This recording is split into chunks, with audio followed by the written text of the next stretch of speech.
안녕하세요. 기능의학 의사 김원장입니다.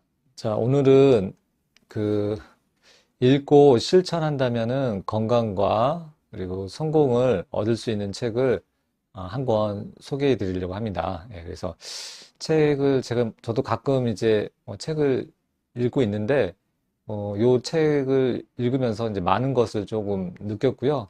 그리고 이제 건강을 챙기는 데 있어서 그리고 인생의 성공을 얻기 위해서 정말 도움이 되는 중요한 책이기 때문에 이제 여러분들께 이제 소개를 하고자 합니다.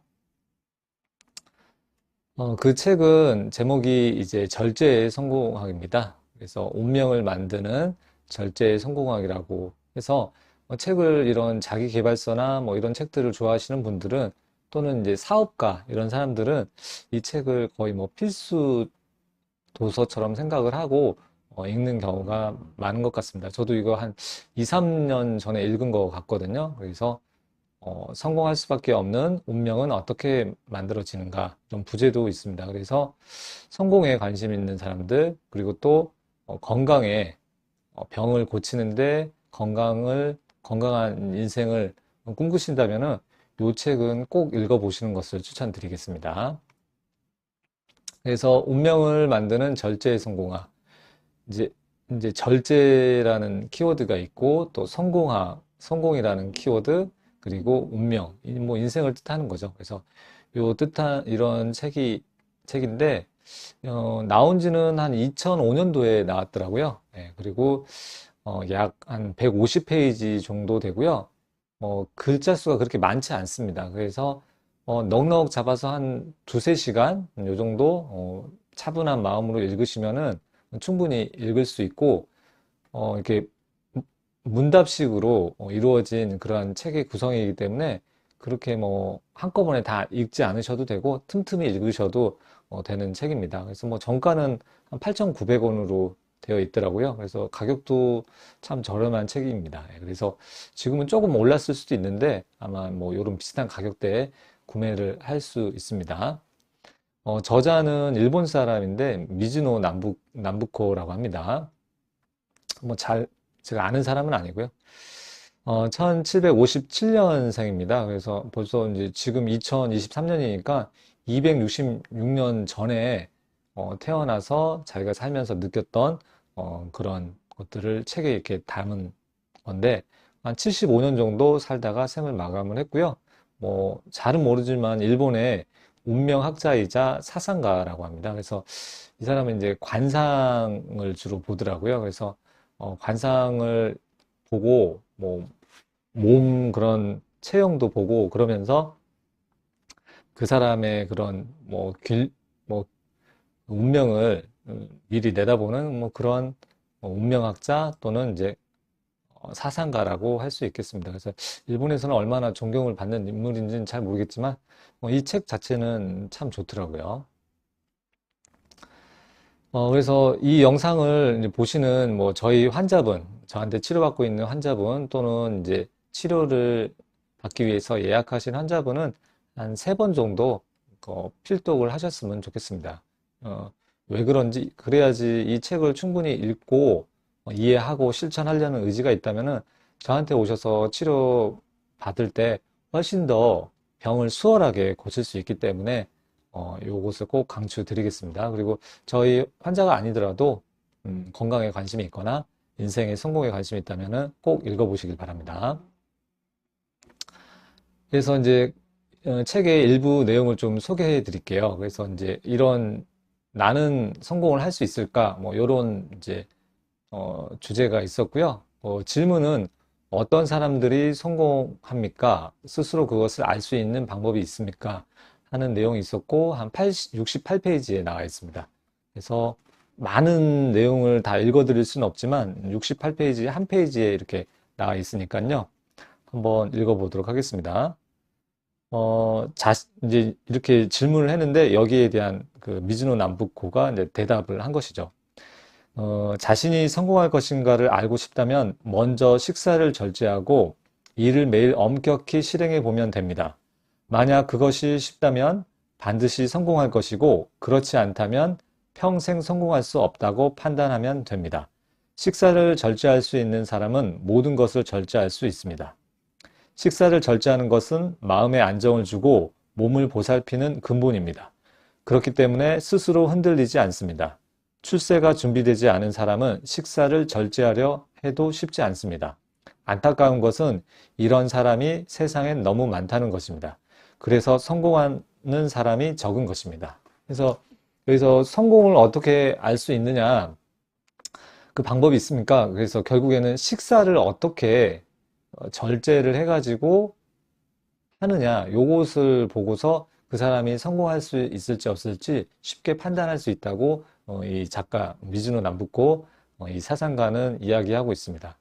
그래서 이 식사를 조금 과식을 하거나 무절제하게 시도 때도 없이 먹는다든가 그런 경우에는 인생에 성공을 할 수 없다고 이 대사상가는 이야기하고 있고요. 저는 이런 병을 치료하는 데 있어서 또는 건강을 얻는 데 있어서도 이것도 인생에 있어서 중요한 성공 포인트라고 생각을 하거든요. 건강하게 아프지 않고 오랫동안 살면서 가족들과 함께하고 뭐 손주도 보고 중손주도 볼 수 있다면은 그 인생은 정말 크게 성공한 인생이라고 할 수 있다고 생각을 하거든요. 그래서 이 인생의 전체적인 뭐 부자가 되고 부를 이루고 뭐 성공을 하는데도 중요하지만 무엇보다도 이 건강을 지키고 유지하고 늘리는 데 있어서 식사를 어떻게 절제하면서 하느냐가 아주 중요하다고 생각을 합니다. 그래서 여러 가지 만성 질환을 치료할 때 그 시작 포인트 중에 하나가 저는 환자들한테 식이 교육을 시키는 것을 상당히 중요하게 생각하고 있고요. 그에 관해서 이제 제가 유튜브 채널에서도 영상을 올리고 있는 것입니다. 그래서 68페이지 내용을 이렇게 소개해 드렸고요. 성공은 결국 그 사람이 어떤 음식을 먹고 얼마만큼 먹고 언제 먹느냐에 따라서 결정될 수 있다는 것을 꼭 기억해 주시기 바라겠습니다. 두 번째 소개해 드릴 주제는 좋은 운명을 만드는 소식, 이제 절제하는 식사죠. 적게 먹는 식사. 어느 정도 먹어야 적당히 소식하는 것입니까? 하고서 이게 제자들이 물어봤나 봐요. 그래가지고 그 내용이 80페이지에 나와 있습니다. 그래서 80페이지에 이제 나와 있는데 조금 읽어드리면요. 일반인들에게는 복팔부가 가장 좋습니다. 복팔부란 배에 8알 정도만 채워 먹으라는 말입니다. 어떤 사람은 한 고기만 먹어도 배가 부르고 어떤 사람은 두세 공기를 먹어야 배가 부릅니다. 두 공기를 먹어야 배가 차는 사람은 한 공기 반을 먹는 것이 복팔부입니다. 하지만 대체로 한 공기만 먹어도 배에 알맞다는 느낌이 들 정도로 양을 줄이는 것이 좋습니다. 저 같은 경우는 한 3분의 1 공기만 먹습니다.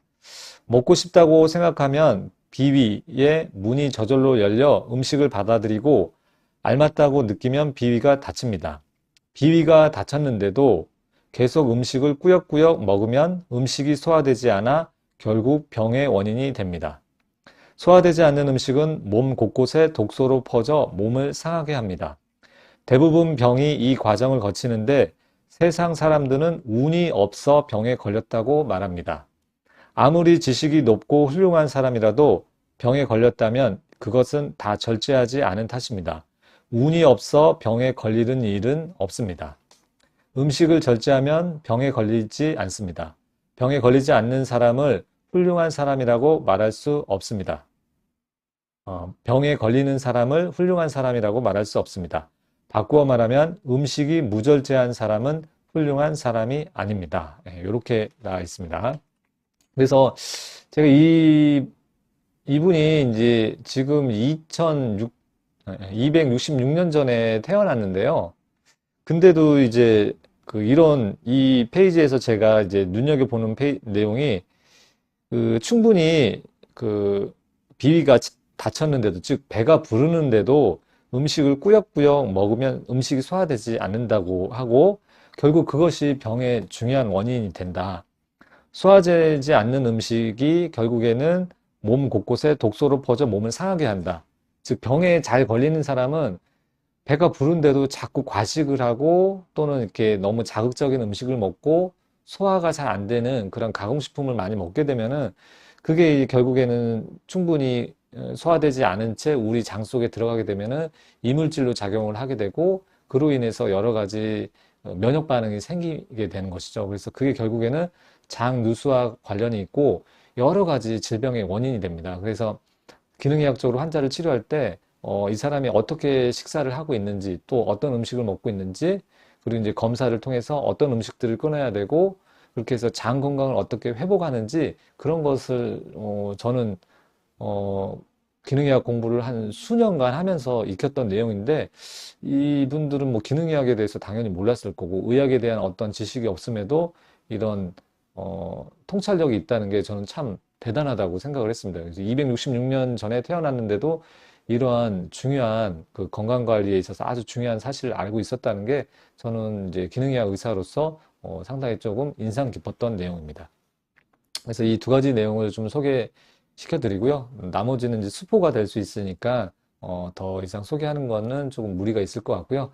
좋은 내용이 이런 식으로 문답 형식으로 아주 쉽게 설명이 되어 있으니까요. 건강에 관심 있는 분들, 또 인생의 성공에 관심 있는 분들은 꼭 읽어보시길 추천드리겠습니다. 한 세 번 정도 보시면 좋을 것 같아요.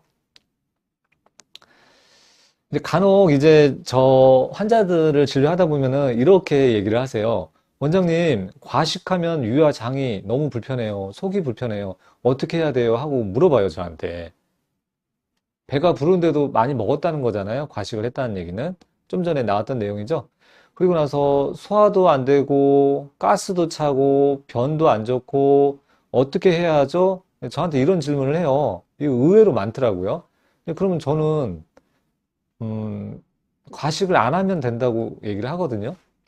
과식을 아까 한 80%만 채우는 식습관을 잘 유지하면은 이런 불편한 일이 없는데 저한테 과식을 해도 마음껏 먹어도 위장에 탈이 안 날 수 있는 방법이 뭐가 있냐 저한테 물으시는 거랑 똑같은데 그런 방법은 없죠. 과식을 안 하면 된다.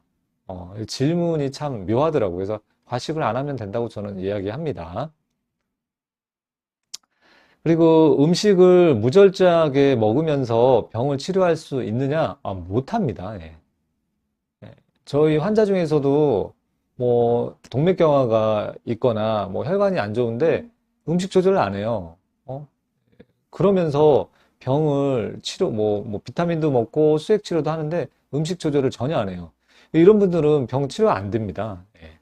그러니까 이렇게 음식 조절을 안 하면서 뭐 혈관 동맥경화도 마찬가지고 뭐 알레르기 질환도 마찬가지고 아토피 질환도 마찬가지고 류마티스 질환, 뭐 류마티스 관절염, 섬유근육통 이런 거 있는 분들은 절대 음식 조절을 하는 게 가장 중요합니다. 그래서 음식 조절을 해야 되는데 자꾸 밖에서 그 외식을 한다든가 뭐 배달 음식을 시켜 먹는다든가 가공식품을 잔뜩 먹으면서 원장님 뭐 통증이 너무 심해졌어요. 뭐 피부에 뭐가 나요.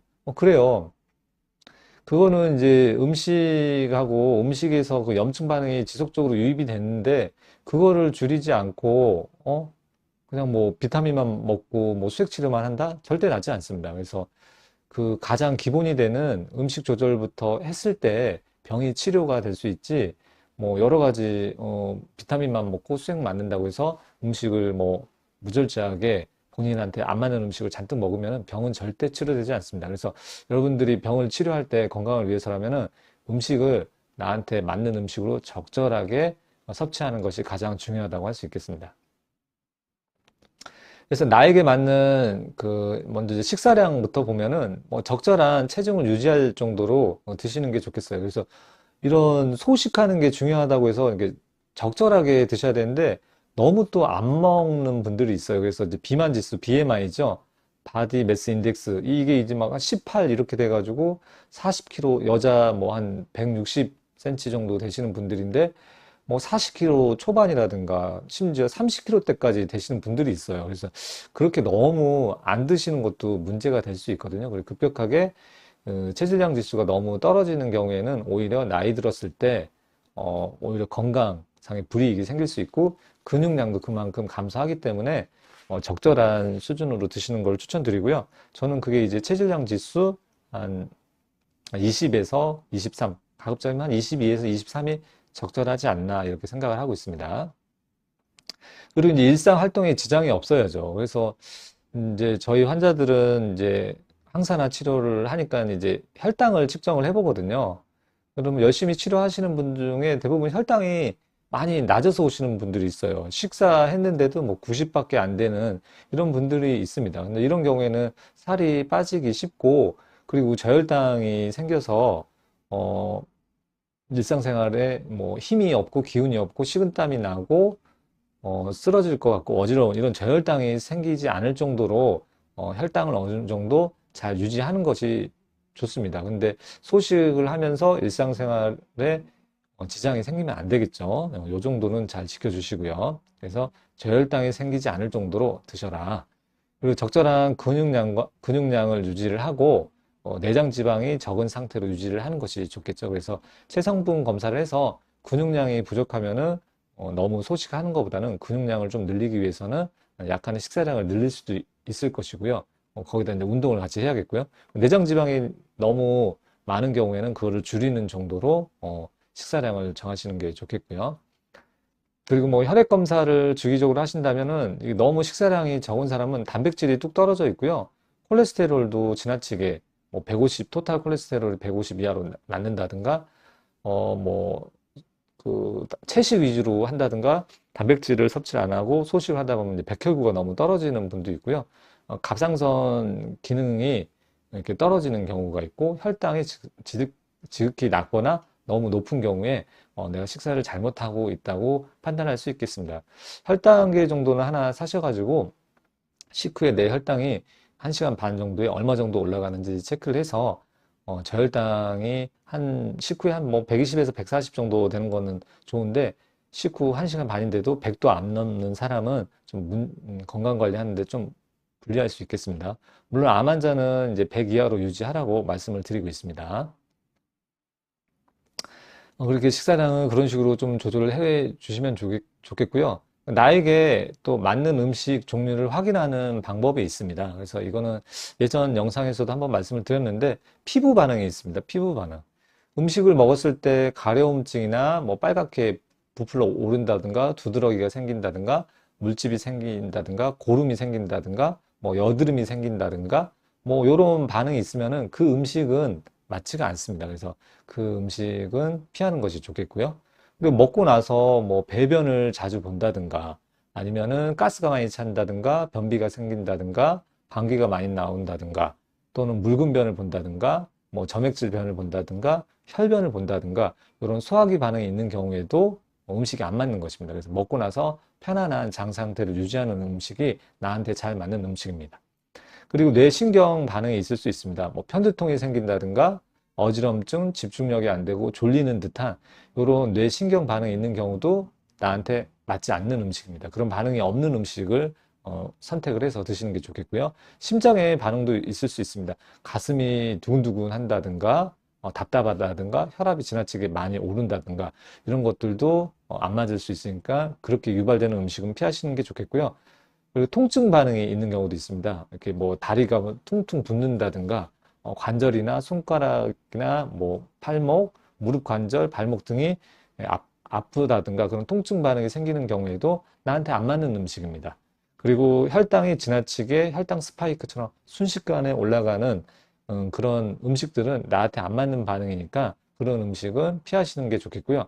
이런 반응들은 뭐 혈당은 보통 이제 1시간 30분 정도 혈당 스파이크가 있는지 보시면 되겠고, 나머지 반응들은 먹고 나서 바로 생기는 것이 아니라 한 짧게는 2시간, 길게는 72시간 사이에 생길 수 있는 반응이니 이거를 확인하기 위해서는 음식을 조금 기록을 해봐야지 됩니다. 그래서 앞에 설명드렸던 그런 여러 가지 신체 조직의 반응이 나타난다면은 짧게는 2시간, 길게는 72시간 사이에 어떤 음식을 먹었는지 잘 기록을 해보시고요. 그 음식을 찾아가지고 그 음식을 피해주는 것이 음식 관리하는 데 있어서 아주 중요한 포인트가 되겠습니다.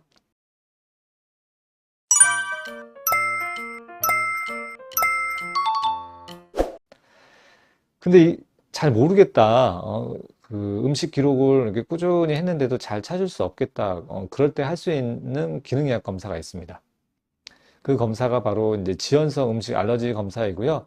이거는 이뮤노글로불린 G를 매개로 한 반응을 살펴보는 것이고요. 급성 음식 알러지 검사도 있는데 이거는 먹고 나서 보통 바로 반응을 하는 것이죠. 그래서 땅콩을 먹고 나서 뭐 숨을 못 쉰다든가 이런 반응이 있을 수 있겠죠. 그래서 이제 지연성 음식 반응, 아까 2시간에서 72시간 사이에 음식을 보는 반응이 있으니까요. 그 검사를 한번 간단히 또 설명을 드려보면요. 제가 하고 있는 그 지연성 식품 알러지 검사 90종이 있고요. 이건 이제 독일제 시약을 사용하는 업체를 거래를 하고 있고, 이렇게 90종 검사가 있습니다. 그래서 이 90종 검사를 해가지고 어떤 음식이 나한테 맞는지 안 맞는지, 이게 잘 맞는 음식은 이런 초록색 계통으로 나오고요. 이렇게 노란색 이상으로 수치가 높게 나오는 경우에 이렇게 체크가 되어서 나올 수 있습니다. 그러면 이렇게 높게 나온 음식은 식단에서 배제를 해서 끊어주는 것이 좋겠습니다. 실제 검사 결과를 보면은 이렇게 곡류에는 이렇게 글루텐하고 오트밀, 뭐 쌀, 호밀, 보리, 밀가루 등등이 있고요.